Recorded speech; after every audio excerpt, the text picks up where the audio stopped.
자, 여러분 안녕하세요. 클래스 있는 한국사의 홍쌤입니다. 자, 오늘은 아관파천 이후에 돌아온 고종이 황제에 등극하고 국호를 대한제국으로 바꾸거든요. 그 대한제국과 그다음에 그 대한제국 안에서 고종이 추진했던 광무개혁에 대해서 한번 알아보는 시간을 가지도록 할 건데요. 오늘날 대한제국이 우리에게 주는 역사적 시사점이 큽니다.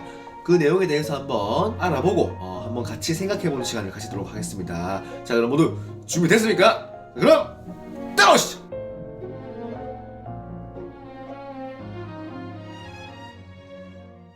우리 학습지 75쪽을 봅니다.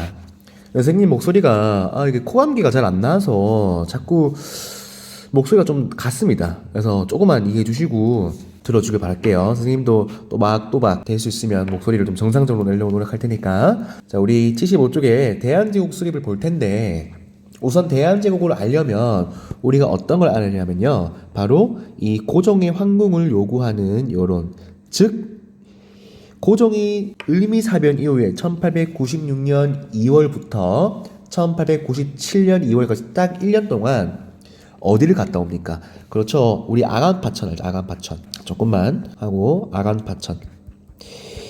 이 아간파천에 대해서 전에도 조금 살짝 설명했는데, 아관, 러시아 공사관으로 파천 도망친 사건이 있습니다. 이 아간파천을 이해하고 대한제국을 시작해야 돼요. 자, 여러분이 고종 입장에서 생각해봐. 고종 입장에서 이 1895년에 자신의 와이프 명성황후가 일본 깡패들한테 죽었어요. 그것도 옆방에서. 오, 생각해봐. 완전 미치지 않겠습니까? 그러면 또 경찰에 신고해야 되는데 신고할 경찰도 없고, 그 다음에 내 와이프를 죽인 일본 살인마들이 나를 또 지켜준답시고 경복궁 자기 집에서 같이 사는 거 아니야? 그러니까 고종이 미쳐버리기 일보기 직전이지. 그래서 1896년 2월에 병신년에 아관 러시아 공사관으로 피신을 합니다. 이게 아관파천이에요. 그리고 여러분들 경복궁을 머릿속에 그려봐요. 경복궁 앞에 딱 나옵니다. 그 다음에 경복궁 앞에서 가마를 타고 새벽에 나와요. 궁녀 가마 타고 자신의 아들을 데리고 순종. 그 앞에 보면은 광화문 딱 펼쳐져 있죠. 거기에 세종대왕과 이순신 동상 있지 않나? 그 남쪽으로 내려와. 그 남쪽으로 내려오다 보면 청계천이 흘러요. 기억납니까? 그 청계천이 지나고 나서 조금만 더 위로 올라가잖아요. 그럼 덕수궁이 있어요. 옛날에는 경운궁이에요. 경운궁. 그 덕수궁에서 조금만 더 올라오려면 러시아 공사관입니다. 뛰어서 한 10분? 아무튼 가까워. 그리고 이게 파천을 한 거잖아요. 이게 러시아 영토 안으로 들어가는 건 말이에요. 영사관이니까. 근데 이런 것들은, 이런 고종의 행동은 개인적으로는 충분히 공감하고 이해가지만, 이 사람은 개인이 아니잖아. 국가 그 자체였잖아요. 왕이었잖아요. 그러니까 혼자 러시아 영토로 도망간 셈인데, 그럼 백성이랑 남은 조선은 어떡합니까? 이때부터 러시아의 이권 침탈이 본격화됩니다. 뭐라고? 아간파천 이후로 러시아의 이권 침탈이 가속화돼요. 왜? 조선이 왕이 없으니까. 특히 러시아 말고도 열강, 미국, 영국, 프랑스, 이런 일본 같은 애들이 각종 이권을 침탈하고 있습니다. 1년 동안. 그러고 있으니까 우리가 이때 각종 어떤 채굴권, 어떤 체벌권이 뺏긴 거니까 이때 누가 반발합니까? 바로 독립협회 반발. 어떻게? 여기 나와있죠. 고종의 황궁을 요구하는 여론이 높아진 독립협회가, 전하, 거기서 뭐 하십니까? 빨리 돌아오세요 하면서 고종의 황궁을 요구하는 겁니다. 독립협회가. 그러니까 고종이 1년 만에 돌아와서, 근데 여러분 생각해봐. 너희가 고종 입장이야. 그런데 예전에 자기 아내, 와이프가 죽어나간 그 경복궁에서 살고 싶겠습니까? 안 오고 싶지. 그래서 러시아 영사관이랑 가장 가까운 경운궁으로 황궁을 한대. 경운궁으로. 근데 이 경운궁이 이름이 바뀌죠. 뭘로 바뀌냐면 바로 덕수궁으로 바뀌어요. 덕수궁의 뜻이 뭐냐면 신하들이 지은 건데, 고종 보고 오래오래 만수무강하라고 덕수하라고 지은 겁니다. 그리고 특히 덕수궁은요, 이 주변에 외국 공사관이 굉장히 즐비해 있어요. 그러니까 뻗칙하면, 깝치면 나 도망친다. 도망친다 이러면서 이렇게 아주 지리적으로 고종한테는 좋은 거죠. 그리고 와서 황당한 얘기를 합니다. 내가 1년 동안 생각해봤는데 왜 우리나라만 힘이 없는지 생각해봤거든. 간단했어. 러시아 황제잖아, 차르. 중국도 황제지. 일본도 천황이잖아. 나만 왕이었어. 그래서 우리가 약했던 거야. 그래서 나도 황제 할래 라고 하면서 자신이 황제로 등극합니다. 이게 무슨 논리입니까? 자, 이까지가 우리 아간 파트 내용이에요. 자, 그러면 본격적으로 우리 그 75쪽 한번 살펴봅시다. 자, 고종이 가 있는 동안 그 생각이 아주 많았으니까 아예 생각이 없던 게 아닌 게 뭐냐면, 일단 우리 국가가 약하니까, 이 만만하니까 이제 열강들이 자꾸 칭찬하는 거야. 그래서 공사관이 가 있는 동안 자주 독립국가 수립 필요성을 자각하게 됩니다. 일단 우리나라가 강대해져야, 우리나라가 황제 국가가 돼야 다른 나라가 무시를 안 한다 생각했던 거예요. 알겠습니까? 자, 우리 경과를 한번 지켜봅시다. 아까 내가 러시아 공사관 아관에서 경운궁으로 항공했다 했죠. 경운궁이 오늘날의 덕수궁입니다. 오자마자 황제 즉위식을 거행하는데 어디에서 하냐면 바로 환구단에서 즉위식을 합니다. 자, 이 밑에 사진이죠. 이게 사진. 여기가 원래, 이거 환구단 적혔죠. 여기 원래 원구단이야. 원구단. 근데 황제 즉위식이기 때문에 환자로 바꿔서 환구단이 하는 거예요. 이렇게 보면. 자, 황제로 즉위한 다음에 바로 대한제국을 선포합니다. 여러분, 대한민국과 대한제국의 차이가 뭡니까? 바로 한 글자 차이죠. 민, 제. 대한민국 같은 경우는 백성들이 주권을 가지는 나라, 백성이 주인이 된 나라고, 대한제국은 뭡니까? 바로 황제가 나라의 주인이 되는 나라는 겁니다. 일단 대한제국 이름만 봐도 황제권이 어마어마해진다는 것을 알 수 있겠죠. 그래서 이때 국호를 뭐라 그래? 이때는 대한제국이라 부릅니다. 언제부터? 1897년부터. 그 다음에 연호를 광무로 바꿔요. 그렇다면 여기서 퀴즈. 3차 갑오개혁, 을미개혁 때 연호를 뭘로 바꾼지 기억하십니까? 그렇죠. 그때 건양에서 건양. 이 건양에서 대한제국 때 광무로 연호를 바뀌었던 겁니다. 그리고 왕의 명칭을 뭘로 바꿨어? 그렇지. 황제로 바꿨죠. 자, 여러분. 황제로 명칭을 바꿨다는 것은 원래 황제라는 명칭을 어느 나라만 사용하셨어요? 그렇죠. 중국 청나라만 사용하셨어. 그러면 이렇게 황제로 칭했다는 이유는 어느 나라의 영향력이 낮았다? 그렇지. 청나라의 영향력이 낮아졌다라고 알 수 있습니다. 자, 그 다음에 1899년에 뭐를 반포하냐면, 이제 대한제국이니까 황제 국가잖아요. 이 황제 국가에 어울리는 헌법을 반포합니다. 그게 뭐다? 옆에 적혀있죠. 대한국 국제를 반포하게 돼요. 자, 이때는 이 독립협회를 강제로 해산시킨 다음에 이 만민공동회, 저번에 기억하나요? 독립협회가 보부상 단체였던 황국협회를 고종이 황국협회를 시켜서 만민공동회를 해산시키면서 자연스럽게 강제시켰다 했죠. 그 다음에 대한제국이 무슨 군주정? 전제군주정. 그러니까 국가의 모든 권한이 황제한테 있는 거야. 그 다음에 자주 독립 꿈을 천명하게 되는 겁니다. 자, 여기 대한국 국제는요, 여기 있습니다. 근데 이거 구분하기 쉬워, 솔직히. 문제 나올 때. 그러니까 전부 다 황제권이야. 무슨 대한국 국제는 다 황제한테 있다. 자, 이거를 우리가 뭐라 표현할 수 있냐면 그냥 이렇게 표현하면 돼요. 황제권은 유한해, 무한해. 무한하다라고 표현한 겁니다. 이렇게 되는 거예요. 자, 그렇다면 우리가 이 전체적인 스토리를 알겠죠? 그러면 조금 디테일하게 한번 가볼까요? 고종이 이 덕수궁으로 항국했을 때 뭐를 설치하냐면 교전소란 곳을 설치해요. 자, 이 교전소가 어떤 곳이냐면 바로 국제법을 만드는 거예요. 그러니까 국제법을 만드는 기관인 겁니다. 자, 이게 뭘로 바뀌냐면 1899년에 교정소로 바뀝니다. 헷갈리죠?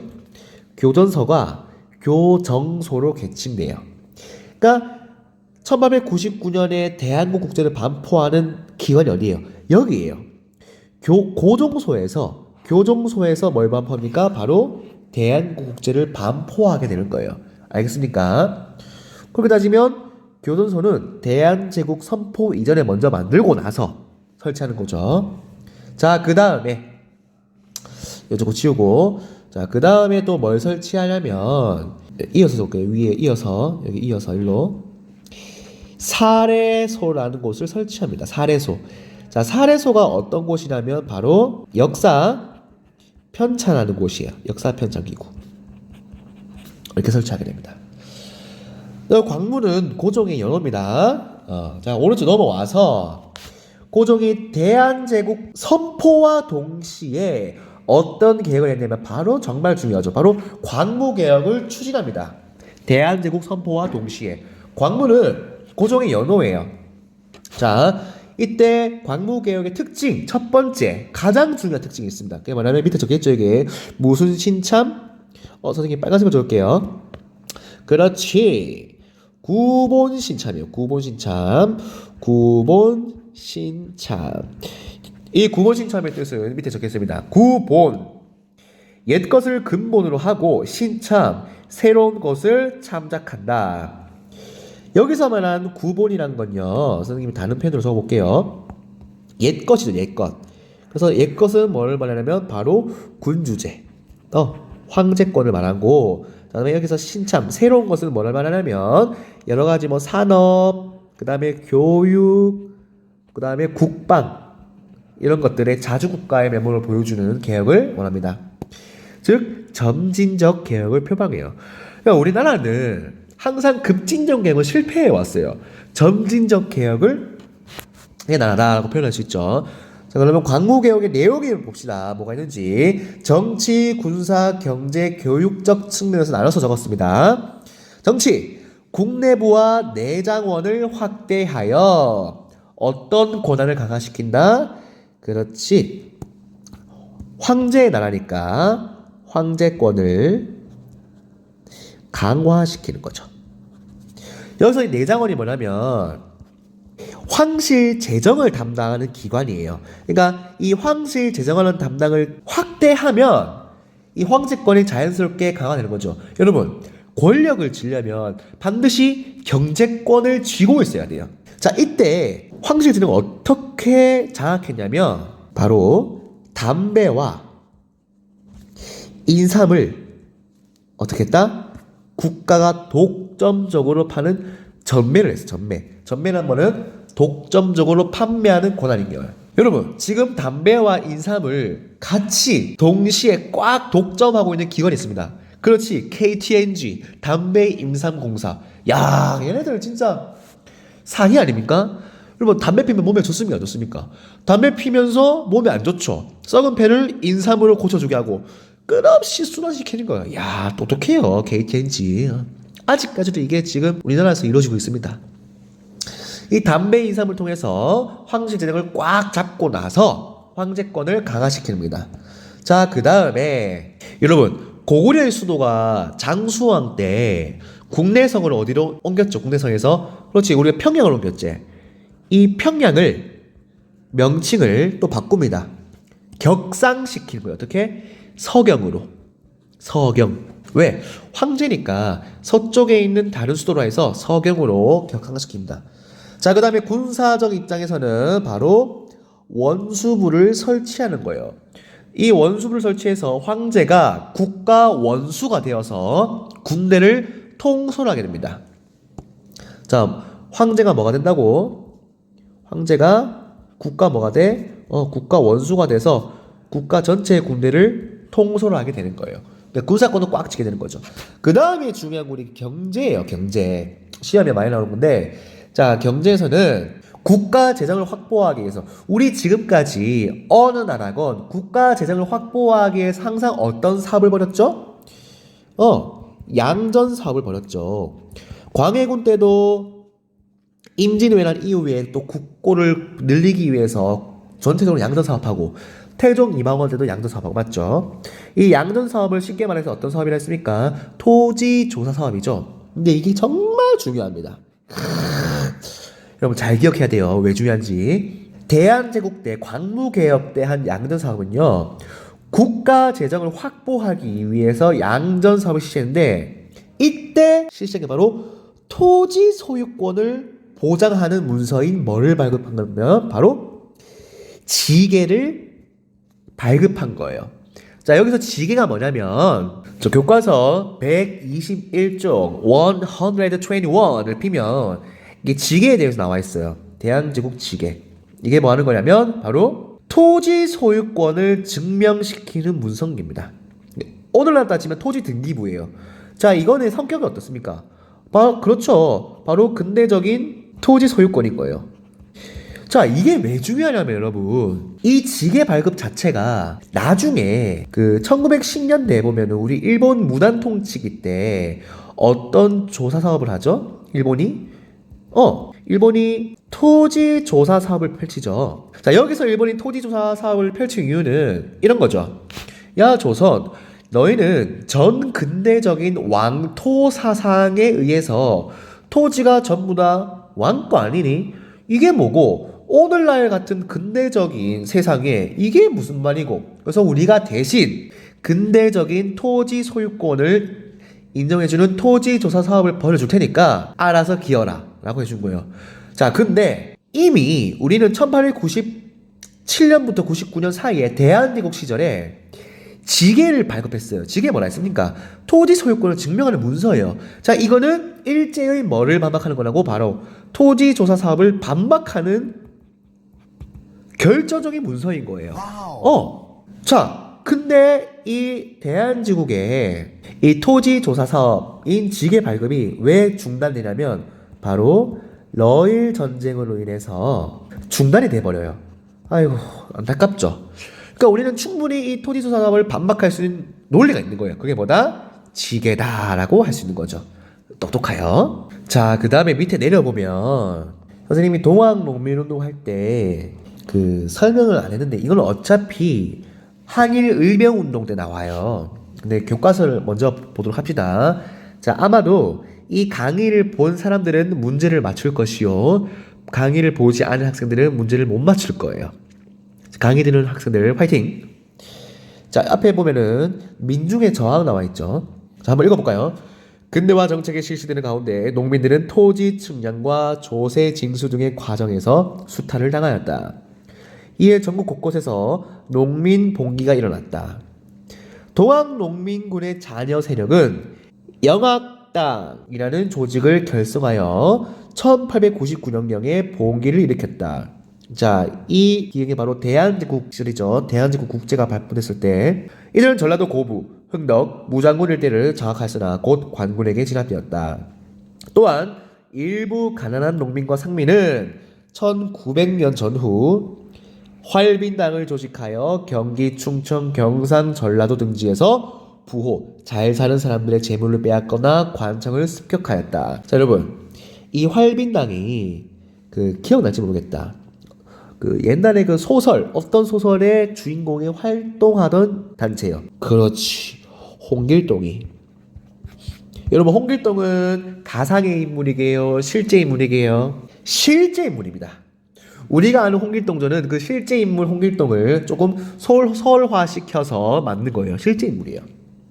자, 동학농민군의 자녀 세력들이 만든 단체가 바로 영학당이고, 그 이후 가난 농민과 또 새로운 1900년대 전후로 활민당을 조직해서 활동합니다. 자, 오른쪽에 이 활민당의 13조목이었던 대한삼인논설이 있어요. 대한삼인논설 하면은 활민당.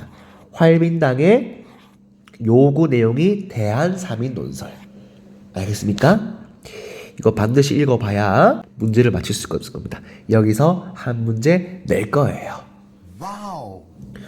자, 다시 돌아와서 자, 경제 파트 양전 사업 말고 또 실시한 게 뭐냐면 식산 흥업 정책을 실시합니다. 자, 여기서 식산이란 뭐냐면 생산량을 늘린다는 뜻이고 흥업, 산업을 부흥시키는 뜻이에요. 그러니까 다시 말해서 생산량을 늘리고 산업을 부흥시키는 정책. 자, 아까 이 9번 신참의 내용이 바로 산업교육 국방이죠. 이게 바로 이 중에 신참의 하나가 식산산업 정책이에요. 상호 진흥시키고요. 근대적인 회사와 뭐 자기회사라든지 자기회사란 도자기회사를 말하는 거예요. 공장 같은 것들을 지원해주기 시작합니다. 자, 그 다음에 근대적인 시설도 도입하고 전화, 전차, 철도 같은 것들을 확충하게 됩니다. 그리고 근대적인 교육을 위해서 특히 기술 교육과 실업 교육, 왜? 근대적인 국방력과 산업과 교육을 발전시키기 위해서는 기술과 실업 교육을 굉장히 강조했던 거죠. 특히 유학생도 파견하고 적극적으로 지지했어요. 그러니까 고종이 무능하게만 했던 건 아니에요. 어느 정도 자주적인 국가를 위해서 세계의 정세를 읽었던 거죠. 자, 그러면 우리가 이제 성격을 하기 전에 정치, 군사, 경제, 교육은 국내 계획입니까? 국외 계획입니까? 그렇지, 이것은 국내적인 내용입니다. 자, 그러면 우리가 어떤 걸 봐야 되나? 바로 국내를 봐야겠습니까? 국외를 봐야겠습니까? 그렇지, 이 광무개혁의 국외 정책, 고종이 했었던 국외 정책 한번 봐야겠죠. 플러스 대외적 개혁을 한번 보도록 합시다. 선생님이 잠깐 필기를 하고 오겠습니다. 짠! 내용이 많죠. 그만큼 우리나라에서 이거 황제 국가에 대한 이 광무개혁의 내용이 중요해서 그런 겁니다. 아까까지 위에서는 국내적인 정책을 했다면 이 대외적인 개혁인데, 사실상 대외적인 개혁이 우리한테 주는 이 외교적인 분야에서 주는 시사점이 커요. 특히 외교 분야의 꿈을 가지고 있는 친구들은 이런 역사적인 내용을 아는 게 중요한 겁니다. 나중에 정말 면접할 때 써먹을 때도 많고 대학교 가서 써먹을 때도 정말 많아요. 그 다음에 상식적으로도 알아야 되는 부분입니다. 첫 번째, 1899년 대한국 국제가 반포되던 해에 어떤 조약을 체결하냐면 청나라랑 한청통상조약을 체결합니다. 자, 읽어볼까요? 한청통상조약. 자, 이게 왜 중요하냐면 여러분, 이모군란 1882년 이모군란 이후에 우리가 청나라와 불평등 조약을 맺죠. 그게 뭐죠? 조청 상미 수륙 무역 장정을 맺죠. 근데 여기는 이미 우리나라가 불평등 조약이야. 그러니까 청과 대등하지 않아요. 근데 한청 대한제국과 청나라 사이에서 맺은 이때 조약은 우리가 황제죠. 청나라도 황제죠. 그러니까 청과 동등하다는 뜻이에요. 네, 이거 중요한 거죠. 그래서 이 대한제국 시기에 맺은 한청통상조약은 조청 상미 수륙 무역 장정을 파기하는 내용이구나 라고 알 수 있습니다. 자, 그 다음에 선생님이 개인적으로 여러분한테 굉장히 반드시 기억해달라 하고 싶은 부분이 바로 이 부분이에요. 1900년에 합법적으로 독도가 우리 땅이라고 명시되는 사건이 일어납니다. 그게 뭐냐면 독도는 대한제국의 고종이 직접 대한제국 칙령 제41호를 반포합니다. 뭐라고요? 대한제국 칙령 제41호. 자, 여기에서 중요한 내용이 뭐냐면 이 울릉도를 울릉군으로 바꾸고 울릉군 관할 도서 지역으로 독도다라고 명시해 놓고 있어요. 자, 이거는 황제가 직접 국가에서 명시한 문서이기 때문에 일본이 독도를 우리 땅이라고 할 수 없는 거예요. 왜? 이게 있으니까. 근데 왜 일본이 독도를 우리 땅이라고 그러냐면 우리 다다음 시간에 배웠겠지만 러일 전쟁이 일어나요. 1902년부터. 이 러일 전쟁 때 그 일본이 조금 러시아에 우세해지면서 러시아와 그 시마네현 고시라고 일본 외무성에서 시마네현 고시에서 독도를 불법으로 편입시킵니다. 그럼 불법이에요. 우리나라 고종에 허락이 없었거든요. 알겠습니까? 그래서 독도는 왜 우리 땅이다. 대한제국 시절에 칙령 제41호를 반포해서 울릉도를 울릉군을 바꾸고 독도를 울릉군 관할 도서지역으로 명시했다라고 말하면 되는 거예요. 자, 그 다음에 원래 우리 땅이라 있다고 말할 수 있는 간도 지역에 대해서도 간도관리사 이범률을 파견해서 이 간도를 관리하게 되는 겁니다. 근데 이것도 청나라와 일본 사이에서 청나라가 일본한테 만주, 안동, 부설권을 주는 대신 일본한테 이 간도 지역을 주는 거죠. 그게 간도 협약이죠. 1909년에. 이게 나라가 힘이 없으니까 이렇게 되는 거예요. 나중에 또 배울 거예요. 그 다음에 고종이 파리 만국 박람회에 우리나라 대표들을 파견해서 이 우리의 자주성을 설파하고 있습니다. 자, 그 다음에 마지막으로 이 대한제국 성격을 볼까요? 자, 의의를 봅시다.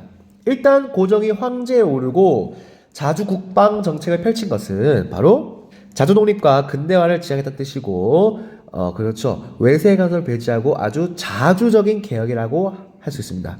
그 다음에 단시간 안에 산업, 교육, 근대 시설을 확충했다는 점이 의의라는 거죠. 근데 한계는 뭐였습니까? 자, 여기서 눈치 빠른 친구들은 한계가 뭔지 알아요. 그렇지, 바로 황제권 강화에 너무 초점을 두다 보니까 독립협회가 말했던 이 민권 보장에 소홀했던 겁니다. 그 다음에 이 보수층과 집권층에 여전히 부패했기 때문에 그 다음에 열강의 간섭이 계속되게 있어서 큰 성과를 거두지 못했다는 거예요. 이 한계점이 바로 한계점과 의의가 바로 9번 신참에서 나오죠. 자, 여기까지가 광무개혁의 내용입니다. 자, 모두 수고하셨습니다. 자, 지금까지 광무개혁과 그 대한제국의 내용에 대해서 한번 알아봤는데요. 여러분이 기존에 알고 있었던 대한제국과 광무개혁 내용이 아니죠. 조금 더 자세하죠. 처음에는 고통스러우나 이걸 알고 나면 역사적 사고력과 앞으로 이런 상식들을 써먹을 일이 많습니다. 특히 역사는요, 여러분들이 이 지구가 멸망하기 전까지는 역사가 중요할 수밖에 없어요. 어딜 가서든 역사가 소중하게 다뤄집니다. 그렇기 때문에 이 처음 배울 때 집중해서 열심히 공부한다면 나중에 내 아들들과 내 딸들과 내 후손들에게, 아니면 혹시 모르죠, 뭐 회사나 어디 교단에 섰을 때, 아니면 어디에 여러분들이 꿈을 펼치고 있을 때 반드시 이 역사적 상식들과 이 역사적 배움들이 여러분들을 빛나게 해줄 겁니다. 자, 모두 수고하셨고요. 이쯤에서 끝내겠습니다. 자, 모두